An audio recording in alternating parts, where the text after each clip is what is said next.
भैया, हाँ जी। ये अनुभव एक सतत प्रक्रिया है कि एकदम से होता है कभी? क्या है ये? हे, ये धीरे-धीरे मतलब हम जीते जाते हैं, कुछ-कुछ समझते जाते हैं, फिर वो अनुभव से पहले अनुभव का अनुकरण, अनुभव के अनुकरण से विचार में समाधान, और जीना जो है वो सहअस्तित्व में निर्भरता के स्वरूप में होता है, जिसके फलन में क्या हो जाता है कि अनुभव से पहले ही अनुभव समतुल्य जीने का स्वरूप विकसित हो जाता है। हुँ, और अनुभव समतुल्य जीने की जगह पर आने से ही अनुभव होता है। हुँ। तो सतत प्रक्रिया है, ऐसा कुछ नहीं है। अनुभव होता है तो हो जाता है, एक बार आत्मा में हो गया, उसके प्रभाव में बुद्धि हमेशा जगी रहती है। नहीं मतलब वो बुद्धि के एकदम से ऐसे फ्लैश होगा, क्या रहता है मतलब बता तो ऐसे? दिया, अनुभव होने से पहले अनुभव के समतुल्य मानसिकता हमारी बन जाती है, हुँ, विचार में समाधान हो जाता है, ठीक। और व्यवहारिक समाधान में हम जीने लगते हैं। तो अनुभव के पहले अनुभव जैसा जीने लग जाते हैं आप, हाँ। तो हो जाता है। जब तक हमारा जीना वैसा नहीं होता तब तक नहीं होता है। पर मतलब वो अनुभव वाली चीज़ नहीं समझ आती कि अनुभव होगा, ये होगा तो मतलब वो क्या है? वो क्या चीज़ है? ऐसे मतलब वो एकदम वस्तु नहीं अस्तित्व समझ आती। सहअस्तित्व के बारे में सार रूप में बात पकड़ में आ जाती है। वो एकदम फ्लैश होगा मतलब एकदम रात में सोते-सोते जैसे अभी आप अरे इस रात में प्रोसेस सोते में सोते कभी हैं नहीं होगा। कि कभी क्या हो जाएगा? क्या है मतलब वो चीज़ क्या है? बार-बार बोलते हैं, तो वो समझ नहीं आता एकदम। हम्म, बिल्कुल सही कह रहे हो। देखो,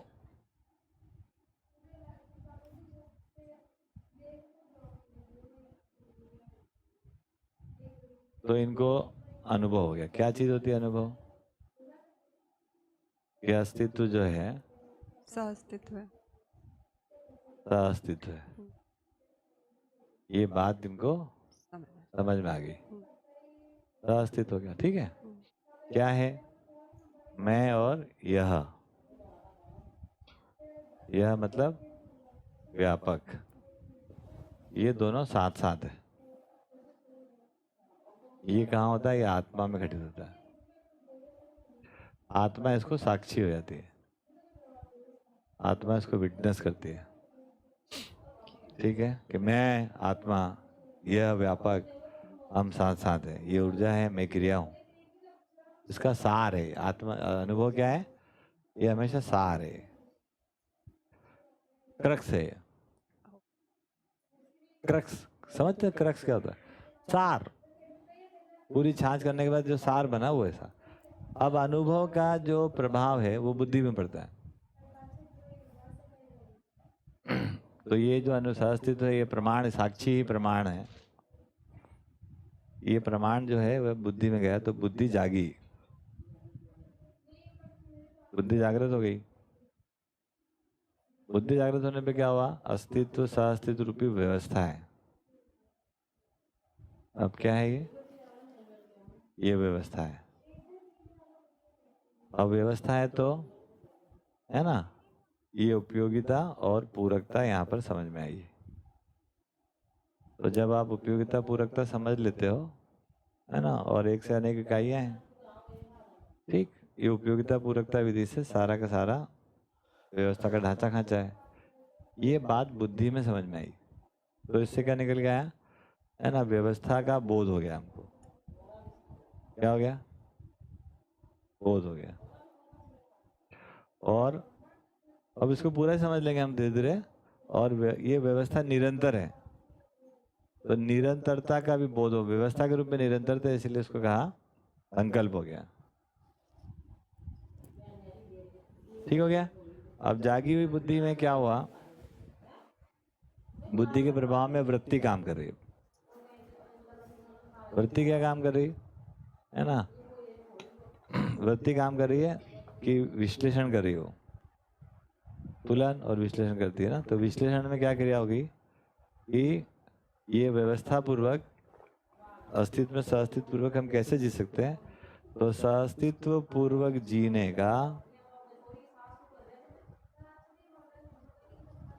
का विश्लेषण करते हैं।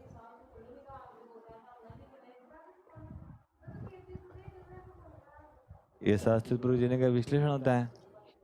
तो जब विश्लेषण होता है तो उसमें हो जाता है कि कैसे जिएंगे हम। कैसे जीने का जो उत्तर है, तो ये जो है ना उपयोगिता पूरकता सहित है ना, यहाँ से और यहाँ से ये दो उत्तर मिलाकर चित्त में अब जो है योजना चित्रण ये सब हम कर पाते। इसके ये बैकअप में है। भले ही बुद्धि के बाद चित्त ही आ रहा है, लेकिन विश्लेषण पूर्वक ही वो स्पष्ट हो रहा है कि हम कैसे न्यायपूर्वक जी सकते हैं। तो यहाँ से वो योजना कार्यक्रम ये सब बना, जिसमें कि उपयोगिता को प्रमाणित करने की बात बनी। उपयोगिता पूर्वकता व्यवस्था के रूप में समझ में आई। योजना कार्यक्रम इसलिए बनाई कि हमने मैं अपनी उपयोगिता को साबित करूंगा। अब उपयोगिता को साबित करने लगे तो यही मूल्य है, समझ गए। अब इसके लिए हम काम करने गए तो मन में पहुंचा। मन में क्या पहुंचा, अब चयन करेंगे हम, है ना। तो हमने क्या करते थे पहले, कुछ चयन उल्टा होता था। पहले सुविधा के लिए संबंध को पहचानते थे और संबंध के लिए हमें ना समझते थे। उल्टा होता था, मतलब सुविधा के लिए संबंध और उन संबंधों को कैसे लूटे खसोटे उसकी अकल को हम समझ बोलते थे। उल्टा हो गया यहाँ पे। यहाँ पर हम क्या कर रहे हैं, व्यवस्था पूर्वक जीने के लिए, न्याय पूर्वक जीने के लिए, है ना। अब ये जो विश्लेषण किया तो इसमें सहमति आ गया किसका, न्याय धर्म सत्य का सहमति आया इसमें, ये दृष्टि का, ये सहमति है, इसका स्टैंपिंग है केवल। क्या है ये स्टैंपिंग होता है। जैसे हम लिखते थे ना MRP और ये इतनी सारी का प्रोडक्ट बना, स्टैंपिंग हो गया कि ये स्वास्थ्य पूर्वक जीने के विश्लेषण में हाँ यही न्याय ये धर्म सत्य हो रहा है, ओके गो अहेड। तभी जाकर चित्त में योजना का कार्यक्रम ये सब बना, उसके उस फलन। अब मन में क्या हो गया, हमने संबंध का चयन किया अभी, है ना। संबंध का चयन किया अभी, क्योंकि समझ तो इधर आ ही चुकी है। हाँ, ये सब जागृत मानव के क्रियाकलाप बात हो रही। तो संबंध का चयन कर लिया तो मूल्यों का आस्वादन हो गया। मूल्यों का आस्वादन होता है और लक्ष्य जो है सफल हो जाता है। यही लक्ष्य था हमारा, तो लक्ष्य प्राप्ति हो गई, है ना। तो लक्ष्य का भी सुख मिल गया। इस प्रकार से ये काम करता है, ये फैकल्टी काम करता है। तो अब अनुभव क्या है, सार, बुद्धि में क्या हुआ उसका विस्तार, और उस विस्तार को लेके विश्लेषण हमने किया कि मैं कैसे जीऊंगा, नैरेटिव क्या है। अब ये सब समझ में आ गया, पूरा अस्तित्व सहअस्तित्व व्यवस्था है। तो अब मैं क्या करूं भी इसका, तो मेरे को जीना है सहअस्तित्व पूर्वक। तो सहअस्तित्व पूर्वक जीने का क्या तरीका होता होगा, अब यहाँ से वो विश्लेषण है। तो इसीलिए वो कह रहे हैं कि क्या चीज होता है, उनको ज्ञान के रूप में कहा कि ये दोनों में जो एक साथ हुआ, तो जीवन ज्ञान और अस्तित्व दर्शन ज्ञान ये एक साथ होता है। और उसके फलन में जब ये विश्लेषण करने जाते हैं और इससे जो चित्त तक पहुंच जाता है मामला, तो इसको बोला मानवीयता पूर्ण आचरण ज्ञान। ऐसे प्रकार के 3 प्रकार के ज्ञान की बात कही, जीवन ज्ञान, अस्तित्व दर्शन ज्ञान। मैं और यही तो अस्तित्व है, अस्तित्व सहअस्तित्व है। तो सहअस्तित्व में सहअस्तित्व ज्ञान होता है, 2 ज्ञान होता है। मैं हूँ एकदम एंटिटी के रूप में मैं हूँ, मेरी कोई बाउंड्री है, डिजॉल्व नहीं है मैं कहीं, है ना, कोई हेजीनेस नहीं, एकदम क्लियर कट मैं हूँ। और क्लियर कट यह है, एक ऊर्जा है, एक है ना क्रिया है। तो वहां पर एक जीवन ज्ञान और अस्तित्व दर्शन ज्ञान, दोनों ज्ञान एक साथ घटित हो रहे हैं। और उस ज्ञान के आधार पर जब हम विश्लेषण करने जाते हैं तो जीने का एक स्वरूप निकल के आता है, सहअस्तित्व में कैसे जीना। उस ज्ञान, उसको भी ज्ञान दिया है नाम, उसको बोलते हैं मानवीयता पूर्ण आचरण। अब ये मानवीयता पूर्ण आचरण सहअस्तित्व विधि से जो हमारा मान्यता से मानवीयता पूर्ण है उससे नहीं है इसका कोई लेना देना, है ना। ये सहअस्तित्व में अपनी उपयोगिता और अपनी पूरकता के साथ कैसे जीना, है ना, उसका भी हमको ज्ञान होता है। ये हो गया अनुभव के आधार पर चीजें। तो अनुभव क्या है, सार है, बाकी सब क्या विस्तार है। और विश्लेषण में हमने क्या करा, अपने लिए निष्कर्ष में पहुंचना कि हमको कैसे काम करेंगे, कैसे जिएंगे, और उसको लेकर फिर प्लानिंग प्रोग्रामिंग जो हमारे अंदर होती है वो चित्त में जाती है। और चित्त में हम योजना बनाते हैं, कार्यक्रम बनाते हैं, अब ऐसा करेंगे, वैसा करेंगे, तैसा करेंगे, उसकी स्मृति जाती है। अब वो स्मृति के साथ हम काम करते हैं, है ना। तो स्मृति के साथ काम करते हैं तो जो इस प्रकार से बात बन जाती है। ये तो हो गया अनुभव संपन्नता के आधार पर क्रियाकलाप। लेकिन अब फिर से कभी समझेंगे हम कि हम जब अध्ययन कर रहे हैं तो क्या होता है, प्रत्यावर्तन क्रिया होनी है ना हमारे अंदर, तो उसके लिए इसमें समझदार मतलब अभी तो जिनको अनुभव पूर्वक ये जो संबंध की पहचान होती है वो फिर समझाने वाले को पहचानते हैं जिसको समझना है। उसका तो अब तो स्वभाव है उसका। तो हाँ, तो ये मतलब इसमें धीरता वीरता उदारता पूर्वक वो समझते हैं, संबंध की पहचान करते हैं, ऐसा कुछ है? संबंध की पहचान होने से इस अर्थ में संबंध की पहचान होने से दृढ़ता वीरता उदारता अपने आप आ जाती है। जागृत होता है ना, मैंने बताया स्वभाव जागृत हो जाती है। तो उपयोगिता के साथ, उपकार के साथ, मानव के साथ ऐसे जीने के स्वरूप में जब आते हैं तो मानव जाति के साथ भी खड़ा मानव होता जाति है। के साथ पूर्व अब एज अ उसमें क्या हो होल गया, संबंध की अब उसमें आ गया कि अब समझने वाले कोई ना कोई तो मिल ही जाते हैं। अब जो मिल जाते हैं उसमें से अब बहुत सारे लोग समझने वाले मिल गए। अब जो है वो जो समझ रहे हैं अब उनका खेल है, कौन कितनी तेजी समझ रहा है, कौन नहीं समझ रहा है, कैसा समझ रहा है, उसके आधार पर वो धीरे धीरे बातें बदलती जाती है ना। तो इसको तो ऐसे समझी मैं कि संबंध की पहचान पूरी मानव जाति के साथ उपकार पूर्वक और वन टू हाँ, वन में धीरता वीरता उदारता, मतलब एक अगर 1 to 1 में हो रहा है तो ऐसे 1 to 1 के डायनामिक्स अलग है ना। जैसे अभी यहाँ पर शिक्षा का काम होगा तो शिक्षा सबके साथ होगा, हाँ उसमें से आप कितना इंटरेस्ट ले रहे हो, ये लड़की कितना इंटरेस्ट ले रही है, ये भैया कितना इंटरेस्ट ले रहा है, उस पर डिपेंड करेगा, है ना। ऑब्जेक्टिव एक ही है, बात समझ गए। उसमें आपकी रुचि कितनी बनती नहीं बनती, कहाँ तक पहुँचते हो, कहाँ तक जाना चाहते हो नहीं जाना चाहते, कुछ बढ़ोगे नहीं बढ़ोगे, निष्ठा क्या है नहीं है, कमिटमेंट कितने हैं नहीं है, मान्यता कितनी है, जानने के लिए कितने तैयार हो, विश्लेषण बुद्धि कितनी चल रही है, कितना समर्पण है, कितना अर्पण है, वो सब मिला के, वो सब मिला के है वो। कितना डायलॉग है कितना डायलॉग नहीं है, कोई डायलॉग नहीं भी करता सुनता रहता है, तो उस प्रकार से उसका काम हो जाता है। वो अपना सिलेबस लेके बैठा होता है, आज ये बात समझ में कोई बात नहीं। एक आदमी को दिन में 4 बार पूछना रहता है, एक आदमी को 4 दिन में 1 बार पूछना रहता है, एक आदमी यहाँ घूमता रहता है पूछता ही नहीं कभी, तो जरूर थोड़ी पूछो। कोई वो डिजाइन कुछ भी एक भी सही नहीं है, उसमें से यही है कि जो सफल हो गया वो सही, आप अपने तरीके से सफल हो, इनके तरीके से सफल हो, वो अपने तरीके से सफल हो जी। तो इसमें कंपैरिजन की बात ही खत्म हो गई, हर व्यक्ति अपने अपने तरीके से चलेगा। मैं और यह मैं डूबा भीगा घिरा है, तो उसको साथ साथ कैसे कह रहे हैं? अभी मैं यहाँ बैठा हूँ, ठीक, तो यहाँ की हवा हट गई है, हवा और मैं दोनों साथ साथ नहीं बैठे हैं, लेकिन व्यापक और मैं दोनों इस जगह में साथ साथ ही हैं। व्यापक आपके आर पार है तो जितनी जगह में मेरा शरीर उतनी जगह में व्यापक है कि नहीं है, उसी को साथ बोल रहे हैं,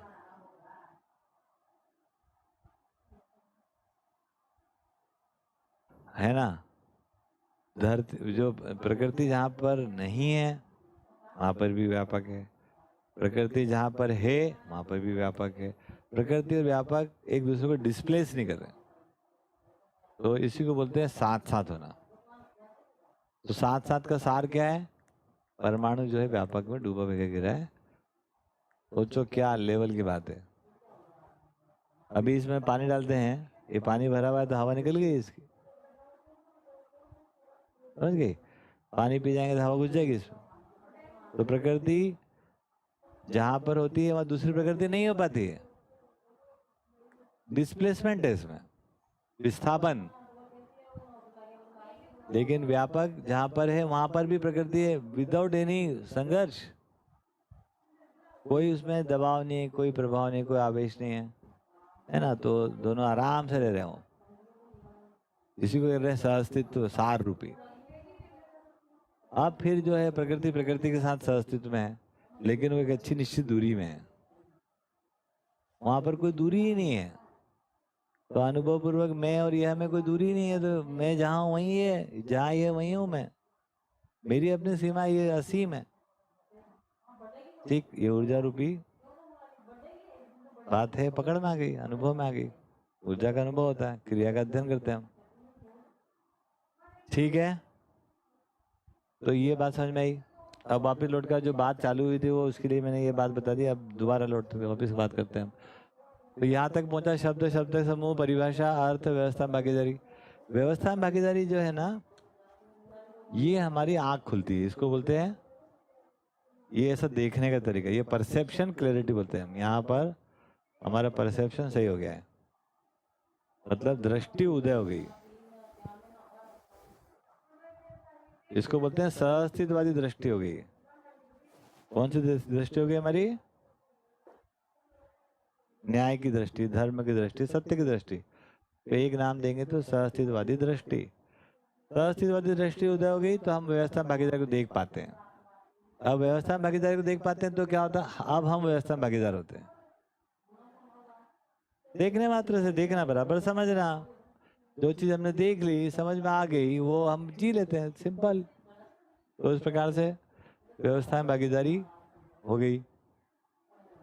अब उसके फलन में अब जो भी फल आएगा, यहाँ तक अपना पुरुषार्थ है। उसके बाद अब जो होगा वो हो गई। क्या होगा? व्यवस्था में भागीदारी से जो फल परिणाम प्राप्त होंगे, वो फल परिणाम हमारे को स्वीकार हो जाते हैं। इसको बोलते हैं स्वीकृति। तो इसको और चार्ट से हम बता दें तो याद रखने के लिए अच्छा रहेगा। तो क्या हो गया? अब ये जो नागराज जी को अनुभव हो गया है ना, ये नागराज जी हैं, अजय दामा जी खड़े ही है, अभी बैठ ही नहीं पाए, अस्तित्व में है ना, इनको अनुभव हो गया। ये चार्ट मैंने ही बनाया हुआ है, बहुत बढ़िया सुंदर चार्ट है। अनुभव के आधार पर विचार, ये तो मैं ही बताना है सब हाँ चार्ट। नहीं, ये इसी का आपने कहीं दिल्ली विल्ली में कुछ किया था हाँ, उसका कई वीडियो? जगह प्रेजेंटेशन दिया मैंने, कहा कि इतनी जोरदार बात है। विचार से व्यवहार और व्यवहार के लिए कार्य होते रहते हैं। अब क्या होता है? अजय में सोचे कि अनुभव से अनुभव कर लो, तो ये कोई कनेक्शन नहीं है। तो इसलिए मैंने इसका नाम दिया था प्लग इन। तो हम कहाँ पे प्लग लगाते हैं? कहाँ गई वो बैठी है ना? हाँ, तो विचार में प्लग लगा सकते हैं। ये आदमी विचारशील है, विचारों से कनेक्शन है उसका।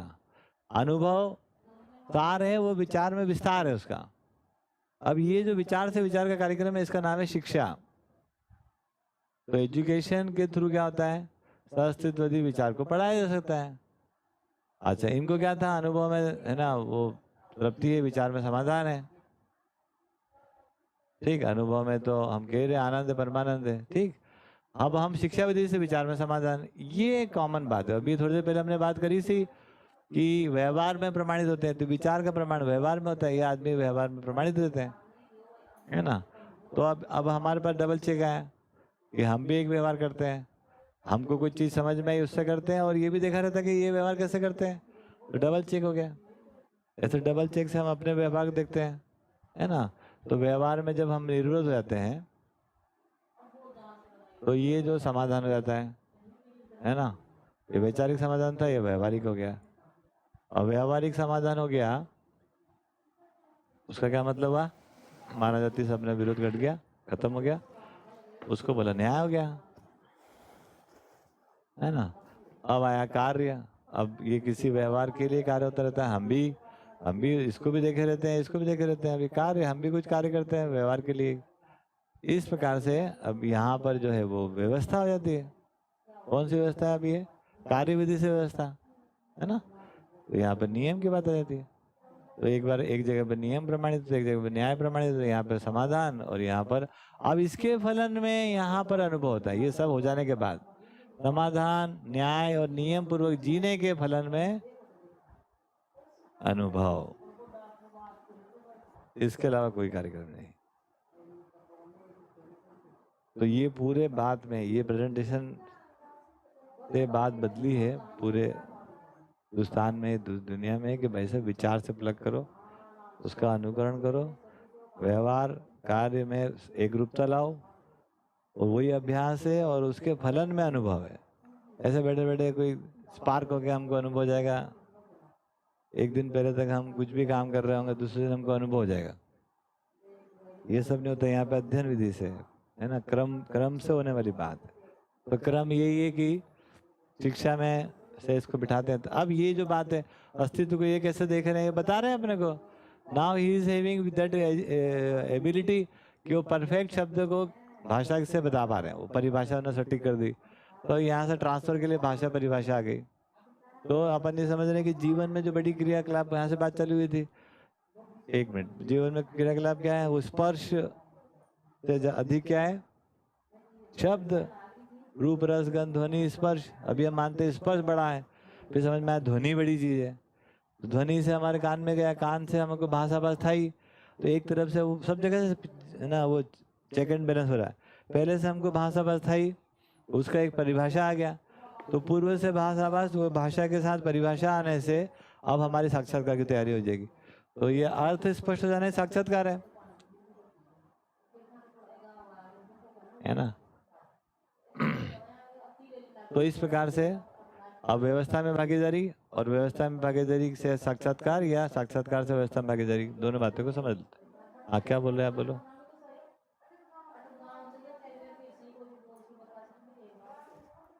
ये आप कई बार डायग्राम समझाते हो ना,